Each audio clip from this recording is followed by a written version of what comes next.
여러분 안녕하세요. 오늘 고중세 교회 이야기 5번째 주입니다. 여러분 부활주일 잘 보냈습니까? 요즘 우리가 코로나19 사태로 많이 어려워들 하는데 여러분 모두 건강하시고 또 이 사태가 어서 속히 종결이 될 수 있도록 우리 함께 힘을 모으고 기도해 주시면 고맙겠습니다. 오늘 우리가 새로운 것으로 이레네우스 헬라 교부 가운데 이레네우스를 배우도록 하겠습니다. 이레네우스는 소아시아 출신으로 177년 리옹의 주교가 되었습니다. 190년 로마의 빅토르, 그러니까 로마의 주교인 빅토르와 소아시아 그리스도교 공동체 사이에 벌어진 부활절 논쟁에 개입하게 됩니다. 로마의 주교인 빅토르는 로마 교회 부활절인 니산월 14일의 주일을 소아시아에서 수용해 줄 것을 요청을 했습니다. 부활절 때문에 이렇게 논쟁이 이제 동방교회와 서방교회 논쟁이 시작되는데요. 이 소아시아의 전통과 또 라틴 교회의 전통이 달랐습니다. 로마 교회의 부활절은 언제나 춘분 이후 보름달 다음의 주일을 로마 교회는 부활절로 지켰는데 이레네우스는 항상 동방교회 전통에 따라서 동방교회는 유대교의 그 원력에 따라서 전통적으로 부활절을 지키고 있었습니다. 여기에 대해서 동방교회와 서방교회, 그러니까 라틴교회와 헬라교회가 서로 다른 입장이 있었는데 빅토르는 서방교회가 지키는 부활절을 동방교회도 소아시아 교회도 수용하라고 이렇게 부탁을 했습니다. 상당히 좀 강압적이었는데 이레네우스는 여기에 대해서 반대를 했습니다. 로마교회 감독이 부활절 축제일에 서로 다른 문제에 교회 분열을 유발시킬 권한이 없다라고 반대를 했습니다. 지금도 서방교회, 그러니까 로마교회 전통, 우리 개신교도 로마교회 전통에 따라서 항상 춘분 이후 만월 다음 주일을 부활절로 지키고 있는데 이 전통을 우리가 지키고 있습니다. 또 동방교회, 그러니까 정교회는 지금도 과거의 전통에 따라서 부활절을 지키기 때문에 라틴교회와 이 동방교회의 부활절의 날짜가 서로 다릅니다. 이레니우스의 두 저작이 있는데 하나는 그릇된 지식에 대한 반대와 폭로, 하나는 사도적 선포에 대한 서술이 있습니다. 그리스도교 영지주의와 논쟁을 통해서 이레니우스는 중요한 신학사상을 발전시켰습니다. 즉 창조와 구원의 상호 연계성을 이야기합니다. 이레니우스의 신학사상은 성서를 두 부분으로 구분하는데 그 기초가 있습니다. 그런 의미에서 이레니우스는 고대교회 최초의 의미 있는 성서 신학자라고 할 수 있습니다. 성서의 근거에서 그는 자기의 신학을 창조부터 안성까지 이루는 하나님의 구원의 질서로 발전을 시켰습니다. 이게 이제 영지주의는 이레니우스와 다른 입장이 있는데 영지주의는 창조 자체를 하나님, 우리가 믿는 그 하나님의 사역으로 보지 않고 지구하신 하나님보다 더 낮은 하급의 신의 일이다라고 보았습니다. 왜냐하면 이 물질 세계를 관계하는 하급의 신과 영적인 세계를 관계한 지구의 신은 다릅니다. 그러나 이레니우스는 그게 아니었습니다. 하나님은 창조하신 분이었고 또 완성까지 이르는 모든 것이 하나님의 구원의 질서 안에 있다라고 보았습니다. 여기에서 이레니우스는 구속사적 신학의 태도다, 시작이라고 할 수 있겠습니다. 그리스도를 통한 구속은 구속 사역의 핵심이었습니다. 이것을 이레니우스는 다양하게 표현했는데 영생이라는 것은 하나님의 불멸성 그리고 인간 본성의 신격화에 참여하는 것이다 라고 주장을 했습니다. 여기에 우리가 동방신학에 매우 중요한 용어가 나옵니다.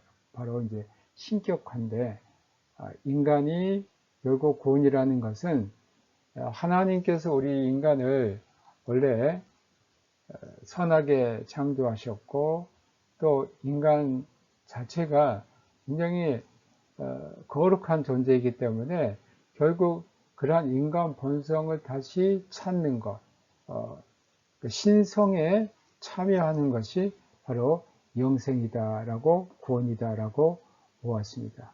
구원은 불멸이라는 선물로 연결이 됐는데 회복, 아나케팔라라이오스 또는 레카피툴라치오 에베소서 1장 10절의 개념을 통해서 이레니우스는 그리스도의 구원을 요약했습니다.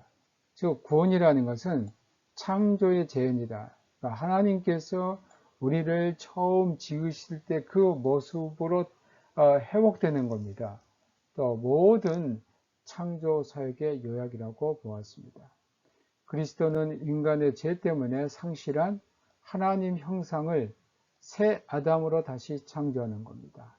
그러니까 하나님께서 우리를 처음 창조하실 때 했던 그 모습, 죄가 없는 그 상태, 이 상태로 우리를 새로운 아담으로 창조하시는 것이 바로 그리스도의 구원이라고 주장을 했습니다. 인간의 목표는 그리스도와 동일하게 되는 겁니다. 이게 바로 구원의 궁극적인 목표였습니다. 하나님은 진실로 그리스도 안에서 인간이 되셨고 예수의 완전한 인성에 대한 강조는 영지주의의 가연설에 대해서 반대한 겁니다.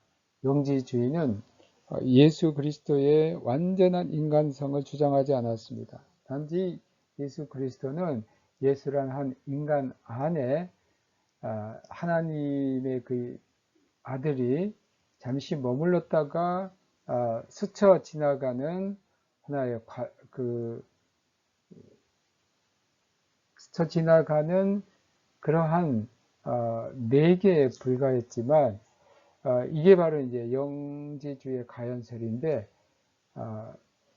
이레니우스는 예수님이야말로 완전한 인간성을 가지고 계셨고 또 신적인 본성을 갖고 있었다라고 주장을 했습니다.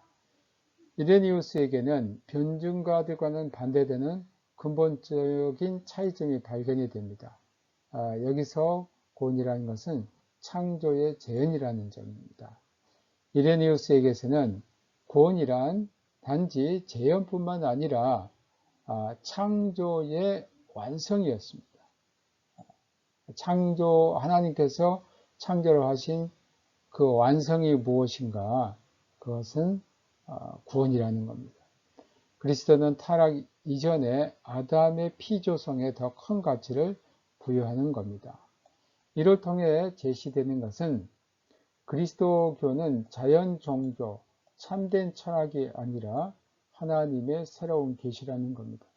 여러분 이제 변증가들에게서 보여지는 그 그리스도교에 대한 이해는 그리스도교는 참된 철학이라는 그런 견해가 굉장히 강했습니다. 그러나 이레니우스는 이런 변증가들의 신학을 뛰어넘어서 철학의 그 범주 안에서 이제 하나님이 우리 인간에게 주시는 새로운 계시다라는 영역으로 넓혀 놓았던 겁니다.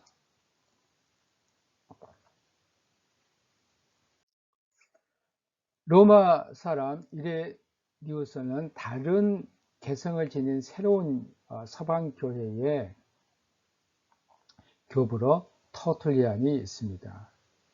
이레니우스가 이제 헬라 교부로 동방교회 신학의 당시의 대표자라고 한다면 서방교회의 신학의 새로운 대표자로 등장하는 사람이 교부가 터툴리안입니다. 그는 라틴어권 서방의 대표적인 신학자였습니다. 150년경 카르타고의 관리의 아들로 되었습니다. 카르타고는 북부 이탈리아에 있는 지역입니다. 카르타고와 물론 그 당시 카르타고는 로마 제국에 속해 있었던 지역입니다. 카르타고와 로마에서 법률가로서 영향력을 행사했고 그가 언제 그리고 어떤 정황 가운데 그리스도인이 되었는지는 알려져 있지 않습니다. 다만 그의 다수의 저작이 195년에서 220년 사이에 발표가 되었습니다. 207년경 터툴리안은 몬타누스 주의에 빠지게 됩니다. 그리고 말년이 이제 220년경 사망을 하는데 왜 몬타누스 주의에 터툴리안이 빠졌을까? 그것은 당시 교회가 상당히 타락하고 또 도덕적으로 영적으로 해이해진 가운데 몬타누스 주의자들만은 매우 엄격한 그리고 도덕적인 그러한 경향을 지니고 있었음을 보고 터툴리안이 그 몬타누스 주의에 합류를 하게 됩니다. 터툴리안은 이레니우스와 마찬가지로 성서 신학자였습니다. 이레니우스의 신앙적인 문제는 터툴리안의 출중한 수사학과 변증 능력과 대조가 됩니다. 그러니까 이 터툴리안은 로마 출신이기 때문에 서방교회 출신이었고 또 라틴 계열의 학자였기 때문에 출중한 그런 수사학적인 능력을 가지고 있었습니다. 터툴리안은 기도, 주기도, 세례와 회개에 관한 교리 문답적 저술 외에도 그리스도교 변증적인 저술을 썼습니다. 터툴리안의 주요 대적은 그리스도교 영지주의와 마르시온이었습니다. 그의 가장 중요한 작품은 변증이라는 아폴로게티쿰이 있고 또 마르시온에 반대해서 썼던 글 마르시온에 반대함 아드베르서스 마르시오넴 이다 문서에 대하여 데 프레스크립치오네 헤레티코름 프락세아스를 반대함 이 프락세아스는 군주신론자인데 이것도 이제 하나의 이단으로 등장하게 됩니다. 프락세아스에 반대함 아드베아스스 프락세암이라는 글을 남겼습니다. 변증은 법정적인 용어를 사용해서 기록되었고 초대 그리스도교 변증학의 걸작이었습니다. 여기서 터툴리안이 변증을 저술하게 된 이유는 당시 그리스도교인들이 로마 당국에 의해서 잔인하게 핍박받는 것을 보고 제국의 가장 선량한 시민들인 이들이 왜 박해를 받는가 여기에 대해서 변호한 겁니다. 그들을 박해하는 것은 아무런 소용이 없는 일입니다. 오히려 제국의 가장 훌륭한 시민들을 박해하고 그들을 죽임으로써 제국에는 아무런 도움이 되지 않습니다. 이 박해를 멈춰야 됩니다. 라는 의미에서 그리고 그 박해를 하면 할수록 그리스도교가 사라지는 것이 아니고 오히려 그리스도교의 확장을 가져올 뿐이다라는 것을 주장합니다. 그가 볼 때 그리스도인은 그 당시 가장 선량한 시민들이었는데 이 그리스도인에 대한 박해는 미친 짓으로 낙인을 찍습니다. 그래서 로마 제국에서 가장 신뢰도 높은 사람들을 처벌한 결과가 되었기 때문입니다. 그래서 그리스도교에 대한 박해는 결과적으로 그리스도교의 확장에 기여할 거라는 아주 유명한 말을 썼습니다. 그가 편증에 남긴 그 말은 그리스도인들의 피가 씨앗이 될 거다. 세멘 에스테 상구이스 크리스티아노룸이라는 유명한 말을 남겼습니다. 여기서 우리가 라틴어로 세멘이라고 하는 것은 씨앗 또는 씨라는 뜻이고 상구이스는 피라는 뜻입니다. 여기에서는 상구이스가 게니티브 속격으로 쓰였습니다. 그리고 크리스티아노름은 그리스도인의 그런 뜻인데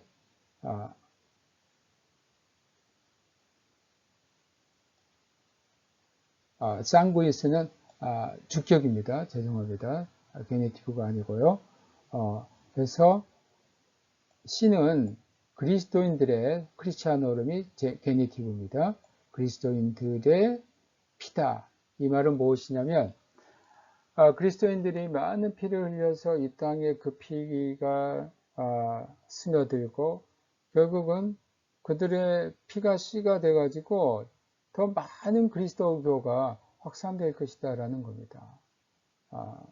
결국 우리가 씨를 심으면 거기서 싹이 나고 줄기가 나고 꽃이 피고 열매가 맺듯이 결국 그리스도인들의 그 피, 순교의 피는 그리스도교를 박멸시키는 것이 아니고 오히려 그리스도교를 확장시킬 수밖에 없다는 주장이었습니다.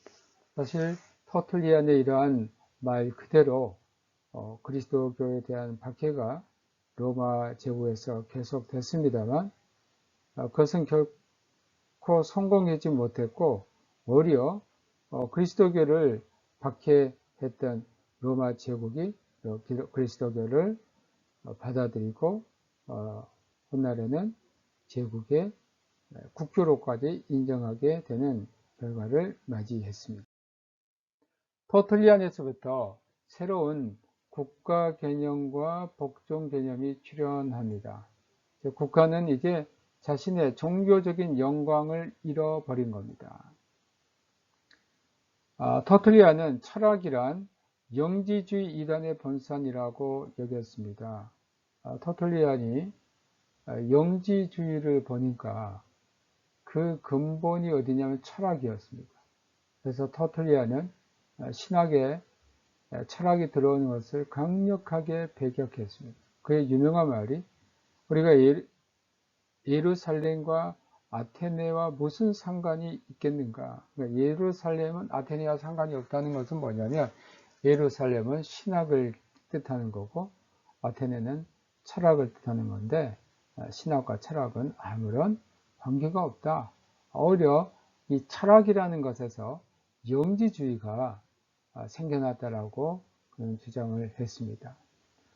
신앙 고백이라는 것은 철학의 이런 명상적 이성에 반대하는 것이라고 보았습니다.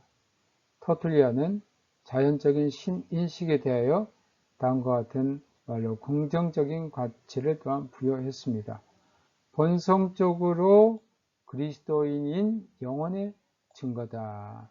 이렇게 말했습니다. 초월적인 철학자들의 하나님에 반대해서 터툴리안은 그리스도 예수 안으로 내려오는 하나님의 성육신을 강조했던 겁니다. 또 터툴리안은 교회에 이에 있어서 사도적 전통의 강력한 수호자 역할을 했습니다. 영지주의와 마르시온주의에 대항하여 처음으로 사도신조의 규범적인 의의를 부여했습니다.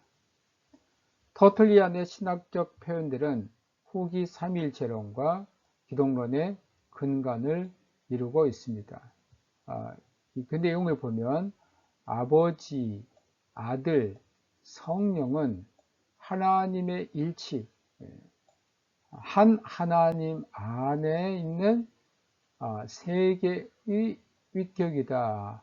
페르소나, 페르소넨이라고 터틀리아는 삼위일체를 하나님을 그렇게 이해했습니다.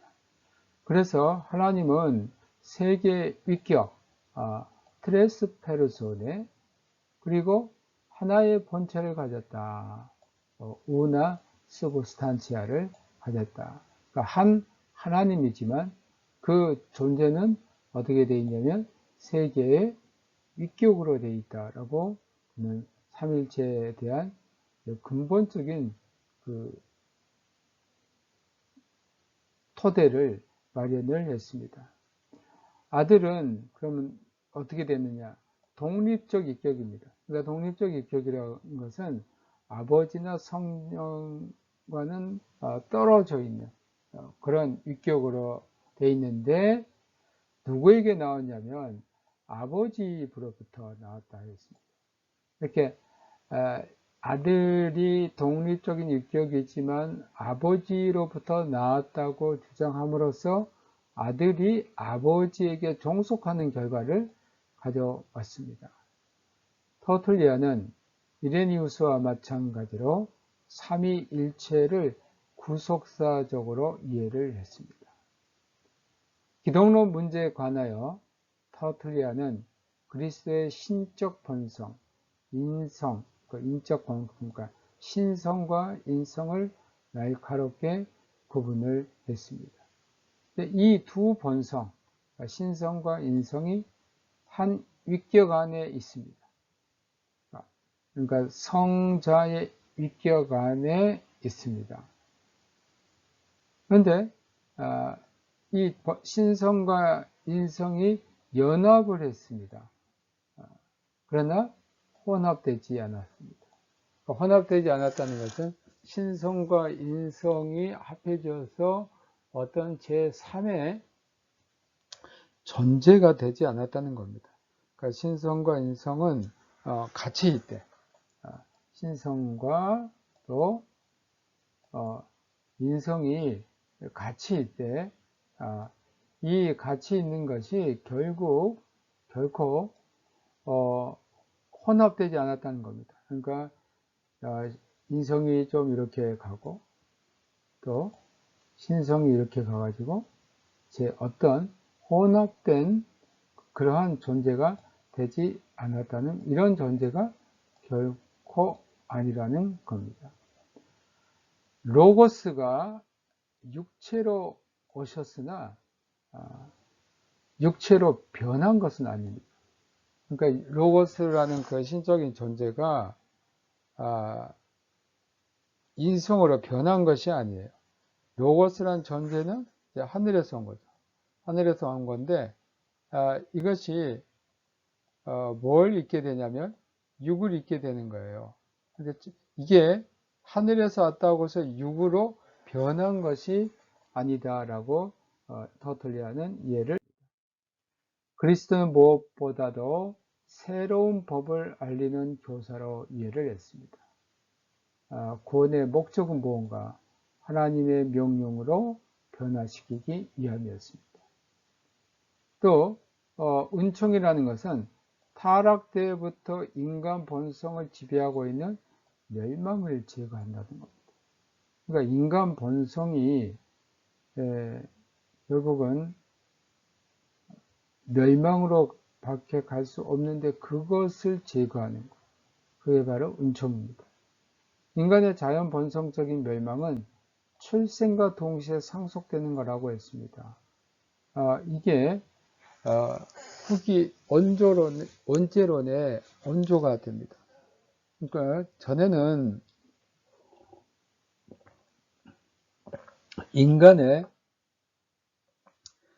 죄에 대해서 어떤 신학적인 정확한 입장이 없었는데 여기에서 인간이 출생과 동시에 그 본성의 멸망이 유전된다는 겁니다. 상속된다는 겁니다. 그 부모로부터 상속이 됩니다. 이것이 후기 온제론의 온조 역할을 합니다. 그 온제론은 우리 인간이 태어날 때부터 우리 조상으로부터 받은 그 죄를 가지고 태어난다는 겁니다. 그 죄가 상속되었다는 겁니다. 네, 이러한 온조론의 시초가 되겠습니다. 은총은 인간에게 새로운 삶을 향한 능력을 주는 것이라고 주장했습니다. 그럼 이제 우리 인간이 하나님의 은총이 우리에게 주어지면 새로운 삶을 살 수 있도록 우리 인간들에게 길을 열어주는 겁니다. 은총은 그래서 이제 우리에게 새로운 삶을 향한 뭘 주냐면 능력을 줘요. 그래서 이 은총으로 공로가 있는 행동을 가능케 합니다. 여기에서 터툴리아는 서양 가톨릭 구원론의 기초를 넣은 사람입니다.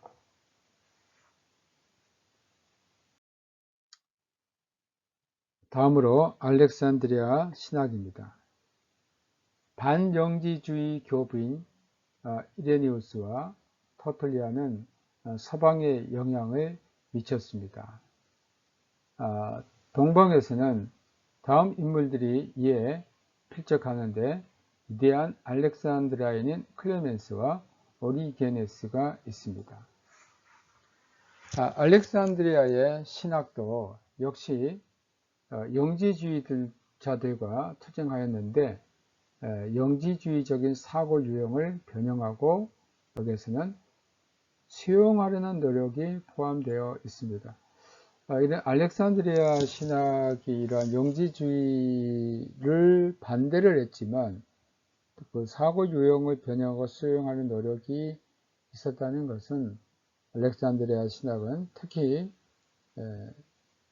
신플라톤 그 철학과 밀접한 연관을 가졌고 또한 신플라톤주의적인 사상을 이들이 갖고 있었기 때문에 영지주의를 반대했지만 또 그것을 변형하고 수용하려는 노력은 있었던 겁니다.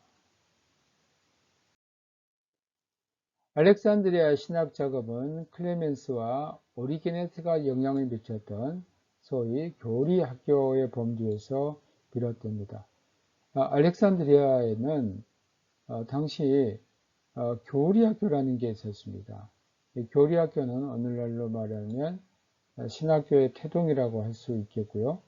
여기에서 신학적인 사상들을 가르치고 또한 기독교의 지도자들을 양육했던 걸로 보여집니다.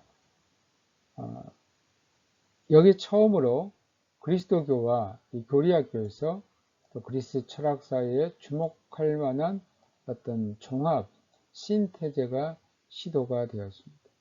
그래서 성서를 알레고리적인 방법의 도움을 받아서 해석을 했고요. 그 당시 알렉산드리아의 그 철학은 중기 플라톤주의였습니다. 이 중기 플라톤주의라는 것은 BC 130년부터 AD 2세기 후반 안티오코스가 스토아 철학의 요소들을 도입하고 또 철학적 회의론을 발각하고 중기 플라톤주의 시대를 열게 됩니다. 그리고 이것은 또한 고대 플라톤 학파의 연장이라고 할 수 있겠습니다. 여러분 이제 알렉산드리아 신학은 무엇보다도 이 플라톤주의, 특히 신플라톤주의와 깊은 연관을 갖고 있다라고 이해하시면 되겠습니다. 알렉산드리아 신학은 순수한 권위적 신앙을 확증된 인식, 그러니까 그노시스, 아는 것으로 끌어올리려고 했습니다. 여기 이제 그 인식이란 그노시스가 영지주의를 할 때 그 그노시스의 같은 어원입니다. 그러니까 이것을 신앙의 어떤 권위적인 그 신앙을 이제는 우리의 지식으로 확실하게 인식해야 된다는 것으로 신학을 인식하는 그 단계까지 끌어올려야 된다라고 생각을 했던 겁니다. 이레니우스가 영지를 유혹적인 명상이라고 이해한 반면 클레멘스와 오리게네스는 영지를 그리스도인의 됨의 완성 단계라고 보았습니다. 이 영지라는 것, 그노시스는 영적인 지식입니다. 반영지주의 신학자인 이레니우스는 이러한 영지가 신학적인 하나의 명상이다 이렇게 보았는데, 클레멘스와 오리게네스는 이러한 영적인 지식, 이것을 그리스도교의 진리를 확실히 아는 이러한 영적인 지식은 그리스도인이 되는 어떤 그 완성의 단계 안에서 했습니다. 알렉산드리아의 클레멘스입니다. 알렉산드리아의 대표적인 그 신학자로서 2세기 중엽 아테네에서 출생했으리라고 추측을 합니다. 여러 곳에서 여행한 끝에 알렉산드리아에 와서 학교에 자리 잡습니다. 그 학교가 교리 문답 학교입니다. 3세기 초 박해 때문에 그 도시를 떠나야 했고 215년경 카파도키아에서 사망을 했습니다. 클레멘스 역시 성서신학자였고 구약 성경을 완전히 받아들였습니다. 그러니까 영지주의자들처럼 구약 성경과 신약에서 어떤 그 차이점을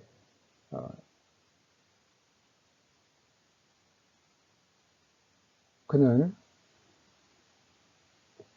이해했고, 또 구약 성경과 신약 성경이 서로 연속성을 갖고 있다는 것을 클레멘스는 받아들였습니다. 그리스 철학, 성서적 인식을 연결 지으려고 했습니다.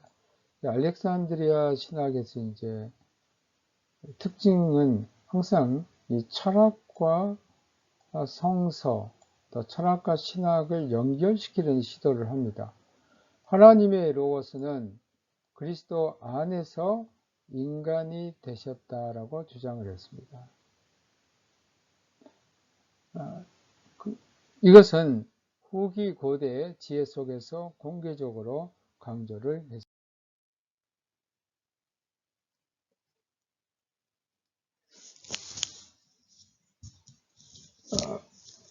그리고 이제 클레멘스의 이제 몇 가지 그러한 저술이 있는데, 하나는 충고라는 프로텝티코스라는 이게 헬라어로 되어 있는데 프로텝티코스라는 제목의 책입니다. 프로텝티코스 충고는 그리스 지식인을 위한 그리스도교 홍보 또는 변호의 문서입니다. 이것은 변증적인 성격이 강한 책이고요. 그 다음에 문서로 파이다고고스가 있습니다. 파이다고고스는 교사란 뜻인데 윤리 방법을 서술한 책입니다.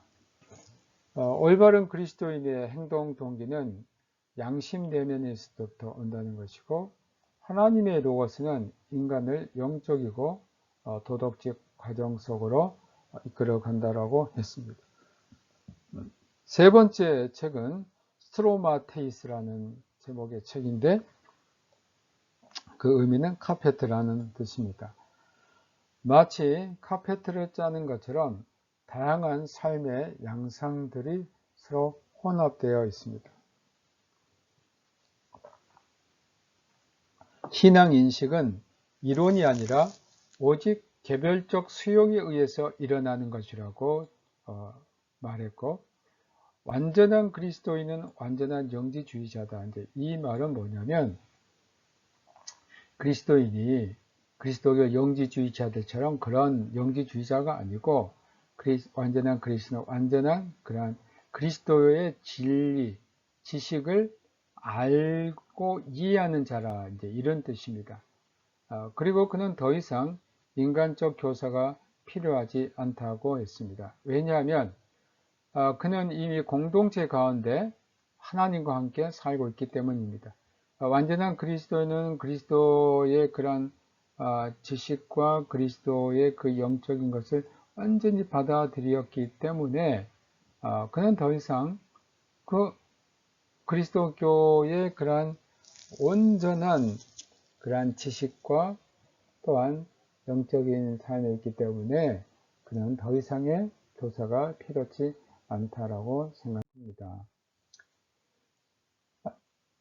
마가복음 10장 17절 이하를 중심으로 어떻게 부자가 하늘나라에 들어갈 수 있는지 묻는 클레멘스의 설교가 전해지고 있습니다. 알렉산드레 클레멘스는 고대 교회에서 영향력 있던 신학자였고 그의 사상은 후에 그리스도교 수도원 제도에 영향을 끼쳤습니다. 그리스도교 수도는 이 동방교회에서 먼저 태동이 됩니다. 그래서 서방교회로 이제 전해지게 되는데 이러한 수도원의 삶에 대한 알렉산드리아 클레멘스의 그 수도원 제도가 훗날 기독교, 그리스도교 세계에 큰 영향을 끼치게 됩니다. 여기까지 해서 우리가 초대 가톨릭 교회 설립과 그 신학 사상을 마치겠습니다. 다음으로 이제 새로운 장으로 3세기의 그리스도교입니다. 이제 시대가 점점 달라집니다. 그리스도교가 점점 널리 전파되는 이제 새로운 그 세기가 열리는 게 이제 그리스도교가 이제 첫 번째 1세기, 2세기, 이제 세 번째 세기를 맞이하는 게 이제 3세기의 그리스도교입니다. 개요를 보시면 3세기의 교회와 신학사상의 특징을 보면 점차로 성장하는 그리스도교적 자아의식이 3세기에 드러납니다. 여러분 100년, 200년 동안 그리스도교가 계속 지내오면서 이제는 그리스도교라는 게 뭐냐는 그런 자아의식이 이제 등장하게 되고요. 이런 교회적이고 신학적 자아의식은 두 명의 위대한 신학자에게 특별히 두드러지게 나타납니다. 두 명의 신학자가 이제 정말 이 3세기에 돋보이는 신학자가 등장하는데, 하나는 동방교회에서 등장한 어거스틴 이전 고대교회의 가장 위대한 사상가 오리게네스고, 또 하나는 서방의 카르타고의 감독인 키프리안입니다. 오리게네스의 삶과 영향을 통해서 콘스탄틴 이전 시대의 신학 발전은 그 최고조에 달하게 됩니다. 그리스도교 신앙과 그리스 사상의 경험은 이 신학자에게 긴밀하게 연결이 됩니다. 왜 그러냐면 이 오리게네스라는 신학자가 바로 신플라톤주의의 교육과 훈련을 확실하게 받은 사람이었습니다. 그래서 그리스도교 신앙, 또 그리스 사상과의 어떤 접촉이 또 교류가 그 안에서 이루어집니다. 그가 세운 신학적인 질문에 의하여 미래를 위한 융화가 이루어집니다. 신플라톤주의 창시자인 여러분 플라톤 이거 잘못됐습니다. 죄송합니다. 플로틴입니다. 플로틴과 함께 여러분 그 책에 플라톤이라고 되어 있는 것을 정정해 주시기 바랍니다. 플로틴으로 여러분 책에 고쳐주시기 바랍니다. 플로틴입니다. 제가 이름을 다시 써드리겠습니다.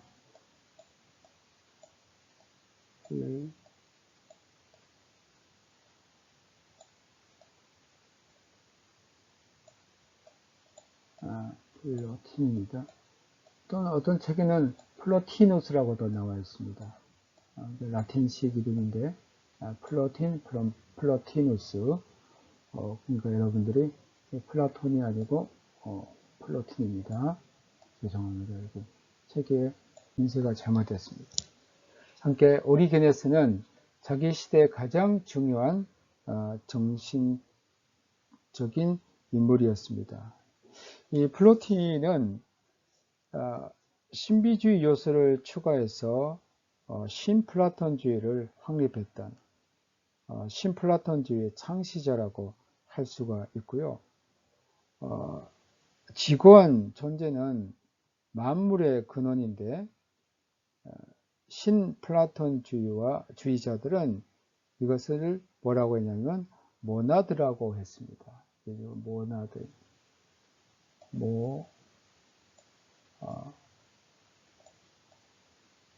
모나드라고 했는데 이 모나드, 이 하나인 존재 또는 선한 존재인 모나드라고 했는데 신플라톤주의자들은 영혼이 덕과 명상을 통해 자신을 상승시켜서 하나인 존재와 자신을 합일할 수 있다고 믿었던 겁니다. 이러한 그 신플라톤주의 창시자가 바로 플로톤.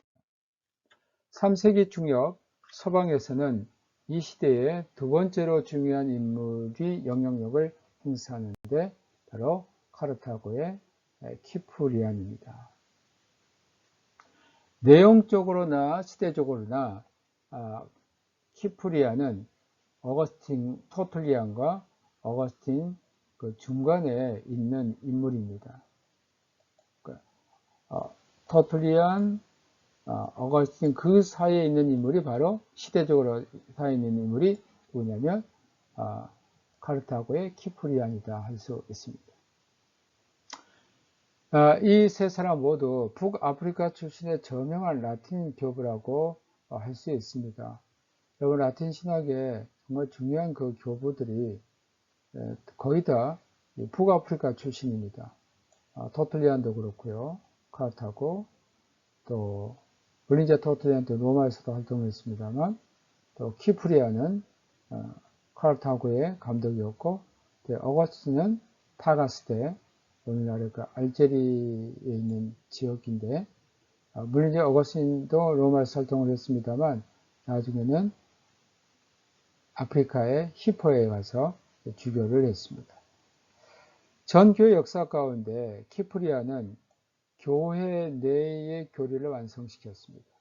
그러니까 교회에 실제 필요한 그 교리들, 교회론에 대한 것, 또 교회의 직분을 발전시킨 최초의 신학자입니다.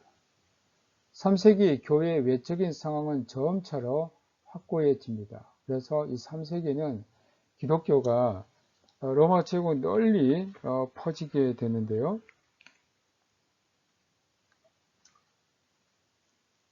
정말 놀라운 속도로 많은 박해가 있었음에도 불구하고 로마 제국 곳곳에 기독교가 퍼져 있었습니다. 그래서 이 신앙이 모든 민족, 또 각 지방, 주요 도시들로 확산이 되었습니다. 제2세기의 심각한 박해가 지난 후에 3세기 전반부는 비교적 조용한 시기였습니다. 그러나 또 3세기 중반에 가면 엄청난 박해가 기다리고 있습니다. 로마 황제 시대는 소위 종교적 혼합주의 시대라고 불립니다. 3세기 중반 데키우스 황제 치하에서 벌어진 총체적이고 계획적인 박해로 인해서 교회와 로마 제국이 충돌하게 됩니다. 349년 로마 제국의 혼란 가운데 데키우스 황제가 통치를 시작하는데, 날로 성장하고 있는 교회를 파괴해서 로마시 천년기념제 248년, 그러니까 로마 건국의 천년이 되는 해가 바로 AD 248년이었습니다. 이때 고대 로마 복구 염원을 이용하려고 했습니다. 바로 같은 시기 카르타고의 키프리아는 영향력을 행사했고, 박해시대의 거대한 도전에 대해서 교회 개념과 직분의 개념을 정립하는 기본적인 작업들을 통해서 응전을 했습니다. 258년 키프리아는 발레리안 황제 박해 때 순교를 했습니다. 약 40년간 평화시대를 지낸 후 등장한 디오클레치안 황제의 심한 박해, 이제 4세기 초에 또 한 번 박해가 등장하는데 바로 디오클레치안 황제입니다. 심한 박해는 소위 콘스탄틴 황제의 전환 이전에 3세기 그리스도교의 특징, 아까도 말씀드렸지만 그리스도교가 아주 전체적으로 널리 퍼지는 때였습니다.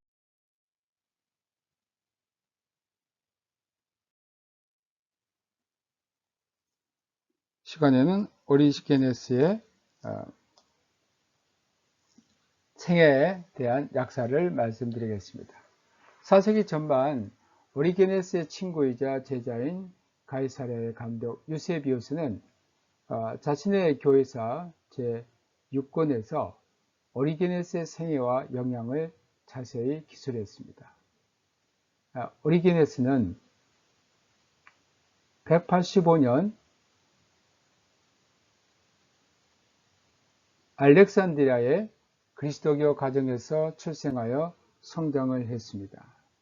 그의 아버지 디오니데스는 알렉산드리아에서 교사로 활동했고 3세기 초에 발생한 그리스도인 박해 때에 순교를 했습니다.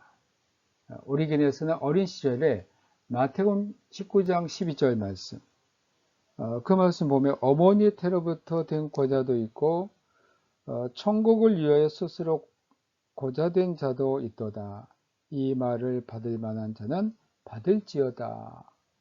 이 말씀을 문자적으로 순종해서 스스로 거세를 해버립니다. 그만큼 오리게네스는 그리스도를 향한 금욕적인 그 열정 가운데 살았습니다. 203년부터 오리게네스는 알렉산드리아의 교리학교에서 가르칩니다. 아까 우리가 클레멘스 우리가 배울 때 알렉산드리아의 그 교리학교, 교리문답학교가 있었다고 제가 말씀을 드렸습니다. 오리게네스는 성공적인 교사로서 플라톤 전문가인 이방 철학자 아모니우스 사카스에게서 철학적인 기본 학문을 연구하기로 결심을 했습니다. 이 아모니우스 사카스는 사실 누구의 선생이냐면 신플라톤주의 창시자인 플로틴의 선생님이었습니다. 우리가 이러한 사실을 두고 볼 때에 오리게네스는 이미 철학적인 훈련, 특히 플라톤 철학에 매우 심취해 있었다라고 볼 수 있겠습니다. 오리게네스 시대의 정신사조는 중기 플라톤 철학이었습니다. 즉 하나님은 최고의 정신적인 존재로 여겨졌고 또 이 정신적 존재성의 세계는 그로부터 유출 과정을 통해서 유래됐다는 겁니다.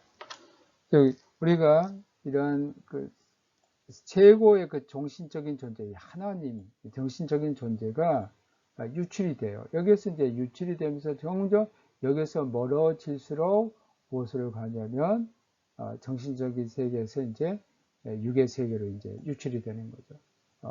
이러한 그 유출 과정이 이루어진다라고 주장을 했습니다.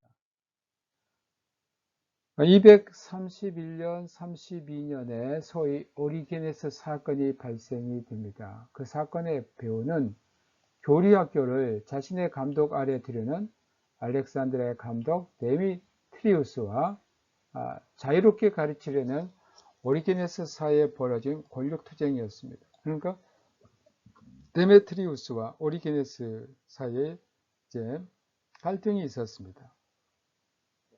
그 사건의 발단은 오리게네스가 팔레스타인으로 강연 중에 팔레스타인에 가는데 그곳에서 장로 안수를 받습니다.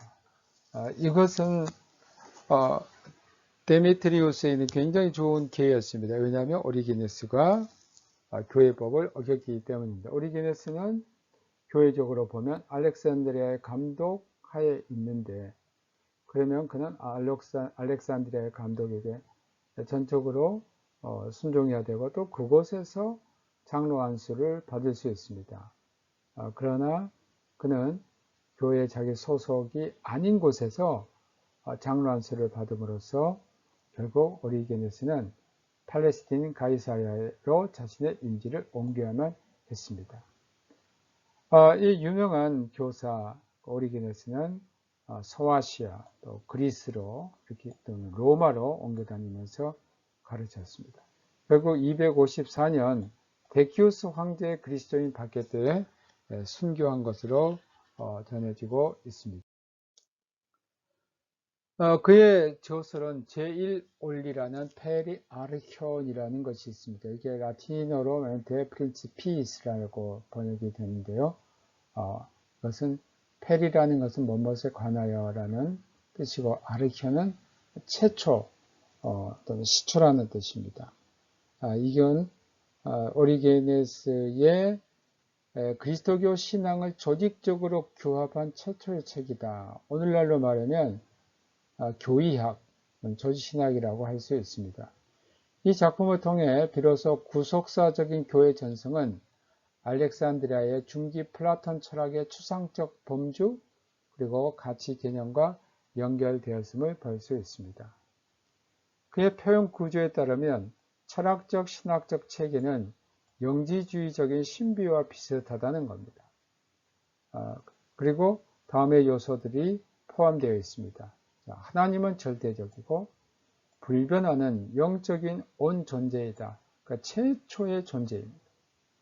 하나님으로부터 비롯된 아들, 성령의 출현은 우주론적인 드라마의 제1막입니다.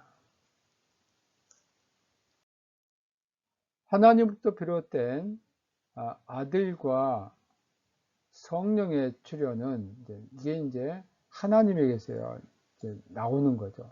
아들이 나오고 성령이 나오고 이 우주론적의 제1막이고 아들은 계시의 하나님, 동시에 창조자인 하나님의 로고스입니다. 그는 영존하시고 로고스는 본질상 하나님과 같아요. 그러나 파생된 하나님에게서 나온 신적인 존재입니다. 그는 아버지, 그러니까 하나님 아버지와 본질적으로는 같습니다. 그러니까 베이젠스 아인스라는 것은 본질적으로 하나라는 뜻이에요. 그럼에도 불구하고 아버지보다 아래에 위치합니다. 그것은 이제 종속적입니다. 그래서 터툴리안 이야기했던 것과 이제 비슷해요. 터툴리안도 그 성자의 위치를 하나님 밑에 신이지만 하나님의 그 밑에 하나님에게서 나왔기 때문에 하나님 밑에 두는 종속적인 위치를 규정해 놓았습니다. 그 아들 아래 세 번째 위격으로서 히포스타스에서 뭐가 있냐면 성령이 있습니다.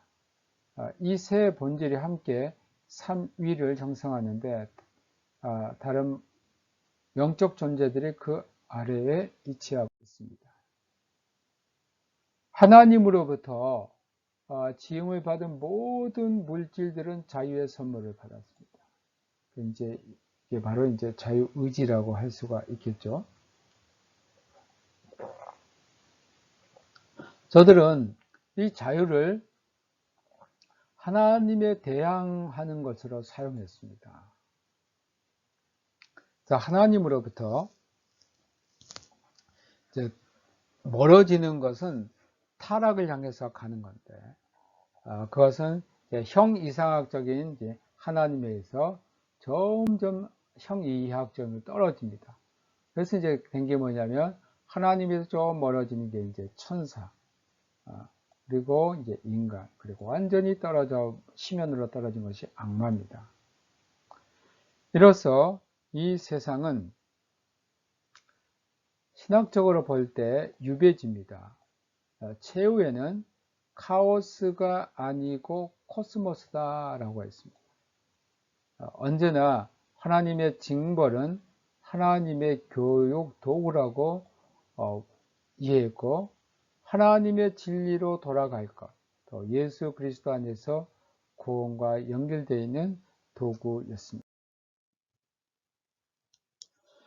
로고스는 구원을 두 가지 방법으로 완성을 합니다. 첫째는 자신을 모범으로 하거나 자신의 가르침을 통해서, 또 하나는 인간의 해방을 위해서 악마에게 자신의 죽음을 속전으로 사용합니다. 이게 이제 그 속전설인데, 이것은 이제 예수 그리스도께서 죽으심은 인간이 죄를 지음으로 마귀에게 종이 됐잖아요. 그러니까 인간을 마귀의 종으로부터 구원하기 위해서 마귀에게 그 대가를 지불했다는 속전설입니다. 이것은 후에 중세 시대에 안셀름을 통해서 이제 다른 신학적인 입장으로 바뀌어집니다. 그 안셀름이 주장했던 게 바로 사티스팍치오 만족설입니다. 그것은 하나님, 이제 마귀에게 속전을 하는 게 아니고, 마귀에게 주님께서 그 대가를 지불하신 게 아니고, 신학의 패러다임이 바뀌는데요. 하나님께 만족을 드리는, 왜냐하면 하나님께서 인간을 지으신 궁극적인 목적은 하나님의 영광을 위한 것이에요. 그런데 인간이 죄를 짓고 부패함으로 결국은 하나님의 영광을 완전히 상실했어요. 그러니까 인간이 하나님이 원래 그 창조의 목적과 이제 달라지게 되면서 결국은 하나님은 이 인간을 벌할 수밖에 없게 되는 겁니다. 근데 하나님께서 인간을 벌한다는 것은 공의에는 맞습니다. 그러나 또 한편 하나님은 완전한 사랑이에요. 인간을 벌하고 인간을 죽이고 인간의 형벌을 가한다면 그 하나님의 사랑은 어떻게 되는 걸까? 여기에 이제 그리스도께서 인간을 대신해서 인간이 지을 그런 모든 그 형벌을 대신 지음으로 하나님께 만족시켜 드리는 거예요. 이게 이제 안셀름의 이제 만족설인데, 안셀름이 쿠어 데우스 호모라는, 왜 하나님이 인간이 되시는가라는 책에서 이제 오리게네스라는 마귀에 대한 속전설을 뒤집어 엎고 하나님께 대한 만족을 드린 거다. 그래서 하나님께서 결국은 그리스도의 그 속죄 제물이 됨으로 하나님의 공의, 하나님의 사랑을 완전히 만족시키는 것으로 안셀름은 해석을 했습니다. 그리스도에 의해 해방된 인간은 여러 단계를 통해서 스스로를 완성하는데, 육체의 죽음 뒤에는 정화의 불길이 축복의 길로 인도합니다. 오리게네스는 구속사의 이중적인 출구를 대항했습니다. 이 말은 무슨 말이냐면, 자, 우리가 구원을 받고 아니면 영원한 멸망으로 두 가지입니다. 우리가 그리스도의 구원을, 예수 그리스도를 믿으면 영원한 구원을 받고, 믿지 않으면 영원한 저주에 떨어집니다. 이것을 오리게네스는 받아들이지 않고 고린도전서 15장 28절과 연결해서 고린도전서 15장 28절 이렇게 되어 있습니다. 만물을 그에게 복종하게 하실 때에는 아들 자신도 그에게 만물을 자기에게 복종하게 하신 이에게 복종하게 되리니 이는 하나님이 만유의 주로서 만유 안에 계시고자 하심이라. 이런 말씀과 연결해서 오리겐에서 소위 그 만유의 회복을 주장합니다. 이 만유의 회복이라는 것은 뭐냐면 마지막에 마귀를 포함해서 모든 인간이 구원을 받게 하신다는 겁니다. 이게 이제 만유 회복입니다. 그러니까 이중적인 출구이 뭐냐면 멸망과 구원, 지옥과 천국인데 이게 아니라 결국 궁극적인 그 시간이 되면 하나님께서 모든 인간, 지옥에서 고통을 당하는 그 인간, 마귀까지도 들을 구원하신다라는 게 오리게네스가 주장하는 만유의 회복입니다. 이 오리게네스라는 사상은 후에 또 이단 그 정죄를 받기도 했고요. 그 후에 몇몇의 신학자들이 오리게네스의 신학을 따르는 사람들이 등장합니다. 특히 17세기에도 이러한 오리게네스의 만유의 회복을 주장하는 부류의 사람들이 등장했습니다. 네, 이렇게 된다면 결국 어떤 문제가 등장하게 되냐면 그러면 하나님이 결국 모든 것을 다 구원하신다면 우리가 전도할 필요가 있는가?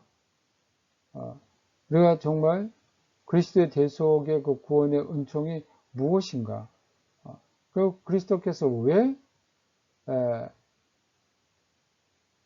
십자가의 그 대속의 그 사업을 하셨는지 이제 여기에 대한 문제가 등장합니다.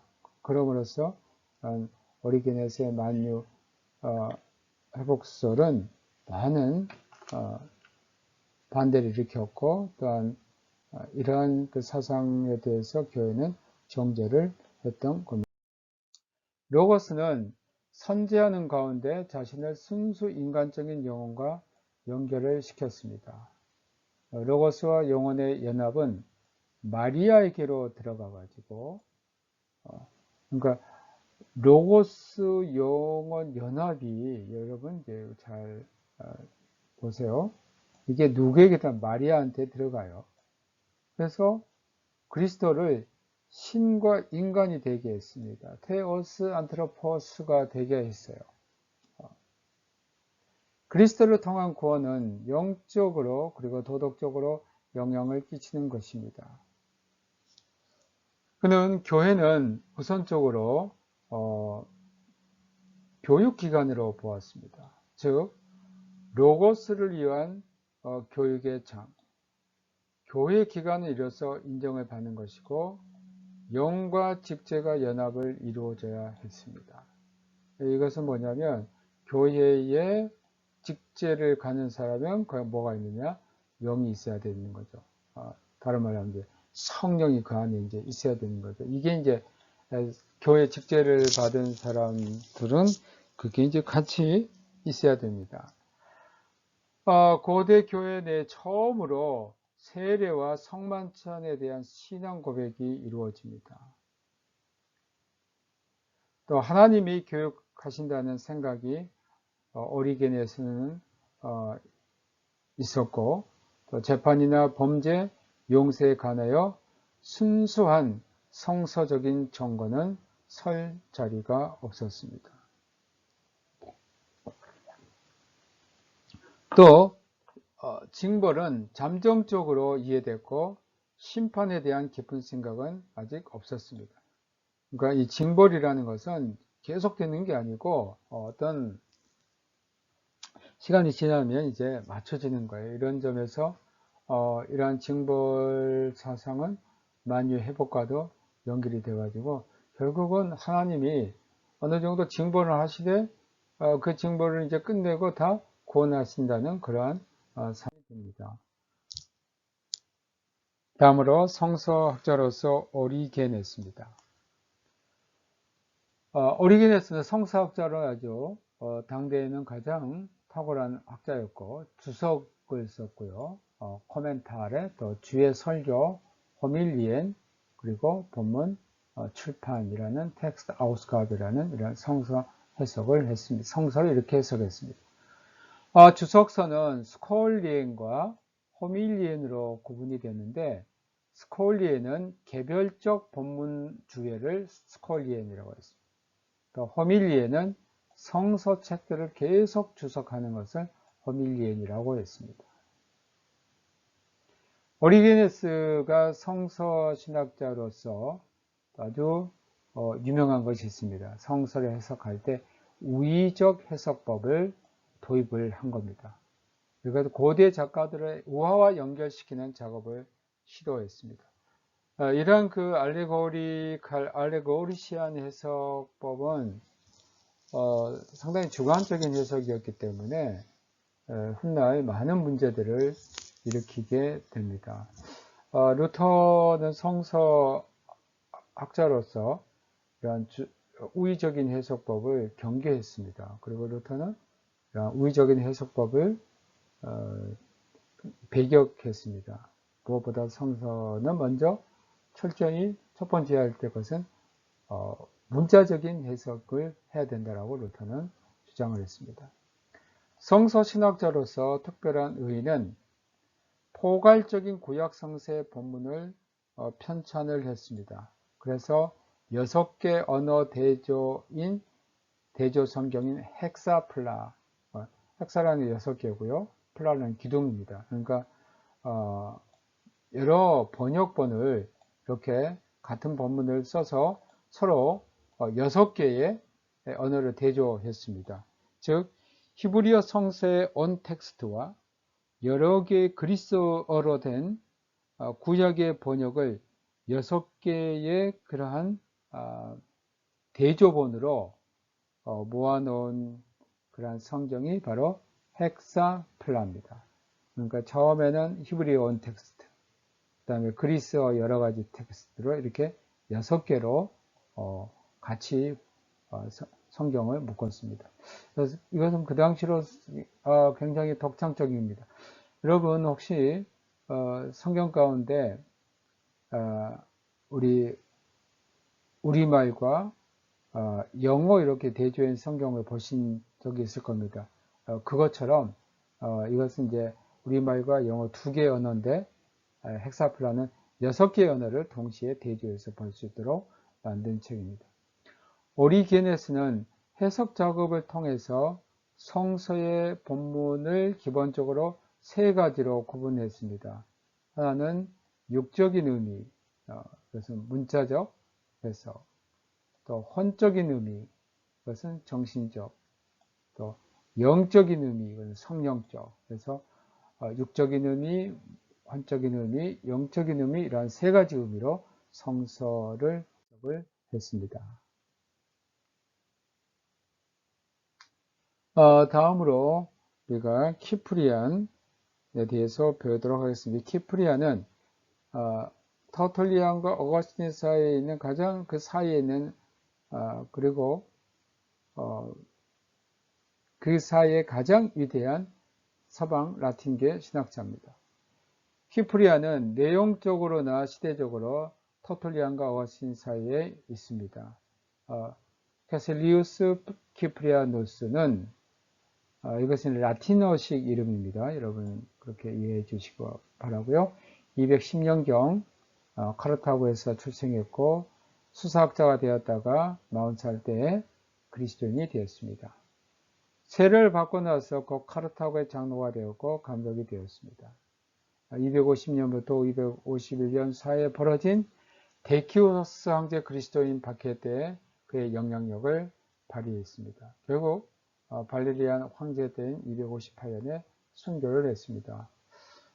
이 당시 데키우스 황제 그 박해 때 키프리아는 교회 요청에 의해서 그 당시 이제 박해의 대상자 가운데 제일 먼저 순교의 대상자, 박해 대상자가 바로 감독들이었는데, 그 당시 주위에 많은 감독들이 순교를 하고, 교회의 지도적인 공백이 생겼습니다. 이제 이때 교회는 키프리안 감독까지 순교를 해버리면 이제 교회 모든 그런 지도력이 무너지기 때문에 키프리안에게 피신을 요청했고, 키프리안은 교회 요청에 따라서 피신을 했습니다. 그걸 두고서 이제 주위의 사람들은 키프리안이 비겁하다, 배교했다라는 많은 비난을 들었지만, 키프리안은 정말 지금 감독이 없는 교회들, 지도자가 없는 교회들을 위해서 교회를 지도하기 위해서 잠시 피신했을 뿐이고, 그 다음 발레리안 황제 박해 때는 순교를 합니다.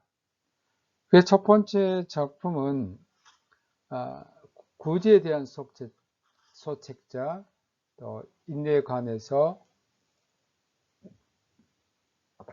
순교에 대한 제언, 그리고 공동체 내에서 선포를 위한 성서적인 증거들이 있습니다. 주요 저작으로는 배교에 대하여, 또 보편적 교회 질서에 관해서 데 글레시의 가톨리케 우니타테라는 작품이 있습니다. 키프리안의 편지들은 3세기 중엽 교회 역사에 대한 중요한 자료를 제공하고 있습니다. 키프리안은 교회론과 직분론에 대한 학문적 이론을 최초로 발전시킨 신학자입니다. 그러니까 신학에서 교회론, 교회 직분, 여기에 대해서 학문적인 그 신학 체계를 채운 최초의 사람이 누군가? 바로 키프리안입니다. 사실 키프리안은 신학적인, 그러니까 기독론, 또 신론, 성령론에 대해서는 어떤 이러한 깊은 어떤 작품은 없지만, 키프리안은 교회 목회 현장의 실질적인 것에 있어서는 최초로 신학적인 체계를 세운 신학자입니다. 배교자에 대한 그 저서는 감독 직분의 탁월한 지혜를 강조를 했습니다. 이 책은 박해시대 동안 그리스도인들의 태도를 위한 목양적 지침을 담고 있습니다. 또 교회 일치를 위한 전제 조건으로 감독에게 복종하는 것은 박해시대에 예견된 분열의 위험에 직면하여 저서한 보편적 교회 일치에 관여한 책에 언급했습니다. 키프리안의 눈에는 베드로야말로 모든 감독들의 그 온영적인 모범이었습니다. 그래서 그것은 교회 일치의 모범이기도 했습니다. 그러니까 교회가 감독을 통해서 하나가 되는 것. 또 모든 감독 개개인은 교회를 구성하는 감독 직분의 부분을 소유하고 있는 것입니다. 이단 세례 논쟁을 통해서 로마와 카르타고 사이에는 이단에 의해 베풀어진 세례의 합법성에 관한 논의가 전개됩니다. 그게 이제 소위 이단 세례라는 것이 존재할 수 있는가? 여러분, 세례를 베풀었는데, 세례를 받았는데 그 사람이 이단이었어요. 그러면 이게 과연 정당한 세례인가? 아니면 세례 이것은 잘못 받은 건가? 세례 받는 것이 아닌가? 키프리안은 이 질문에 대해서 부정을 합니다. 왜냐하면 가톨릭 교회 밖에서 시행된 세례는 교회 밖에는 구원이 없다는 겁니다. 그러니까 이단은 가톨릭 교회 밖에 있어요. 가톨릭 교회 밖에 있는 이단이 아무리 삼위일체 하나님의 이름으로 세례를 주었다 한들 그 세례는 효력이 없다는 겁니다. 그래서 키프리안의 교회에는 아주 중요한 용어가 바로 교회 밖에는 구원이 없기 때문입니다. 크비아 살루스 엑스트라 에클레시아 논 에스트란, 이런 아주 유능한 말이 등장하게 됩니다. 크비아는 왜냐하면 살루스는 구원이랍니다. 엑스트라 에클레시아, 교회에 박해는, 엑스트라 뭐뭐 박해는 거죠. 논 에스트, 뭐뭇이 없다죠. 구원이 없다. 그러니까 기프리아는 가톨릭 교회에 박해는 구원이 없습니다. 오직 이 가톨릭 교회만 구원인데 이 가톨릭 교회에는 누가 있냐? 감독이 있어요. 이 감독은 사도의 정통성을 이어받은 사람. 그러니까 이 감독, 그러니까 주교의 직분이 이 가톨릭 교회는 매우 중요했습니다. 이러한 가톨릭 교회에 의해서 감독에 의해서 베풀어진 가톨릭 교회 성직자, 안수받은 성직자에 의해서 베풀어진 그 교회에서 베풀어진 세례만이 구원에 대한 또 그 세례에 대한 유효성을 인정받을 수 있다입니다. 이와는 반대로 로마 교회의 실천은 이미 시행된 세례의 유일성과 그 효능을 확고히 붙들고 있습니다. 참 이건 이제 아이러니하게 로마 교회에서는 세례가 이미 시행됐으면 세례라는 것은 두 번 받을 필요가 없다. 유일해성이다. 그리고 그 효능은 확고하다. 왜냐하면 세례는 인간이 주는 것이 아니고 그 주는 사람의 합법성에 근거하는 것이 아니고 그 사람은 단지 도구였을 뿐이고 실제로 세례를 주신 분은 성부, 성자, 성령, 삼위일체 하나님이기 때문에 로마 교회는 이미 시행된 세례에 대해서는 인정을 했습니다. 그것은 바로 성례전이라는 것은 이를 수요하는 사람과 관계가 없어요. 무관하게 영향을 끼칩니다. 로마의 스테판 1세, 로마의 이제 감독이죠. 스테판 1세는 키프리안의 견해에 반대했습니다. 그러니까 가톨릭 교회에서만 행한 세례만 유효하다. 그렇지만 로마의 감독은 그게 아니다. 고대 전통, 또 로마 감독의 권위에 의해서 로마 교회의 합법성을 변호했습니다. 키프리안과 스테판 논쟁 사이에서 두 가지 서로 다른 교회 개념들이 역사적으로 그 후에는 모습이 드러났습니다. 또 감독주의, 감독제도주의와 후기의 교황주의, 또 교황청주의로 그 모습이 나타났습니다. 여기까지 우리가 3세기의 기독교, 그리스도교에 대해서 이제 마치도록 하겠습니다. 여러분이 강의를 듣다가 혹시 이해가 안 되는 부분이나 또는 질문할 것들이 있으면 저에게 이메일이나 또는 문자로 남겨주시면 고맙겠습니다. 지금 코로나가 좀 진정이 됐다고 하나 우리가 더 조심을 해야 됩니다. 여러분들이 특히 건강에 유의하시고 다시 대면 수업할 때까지 건강하게 잘 지내시기를 바랍니다. 안녕히 계세요.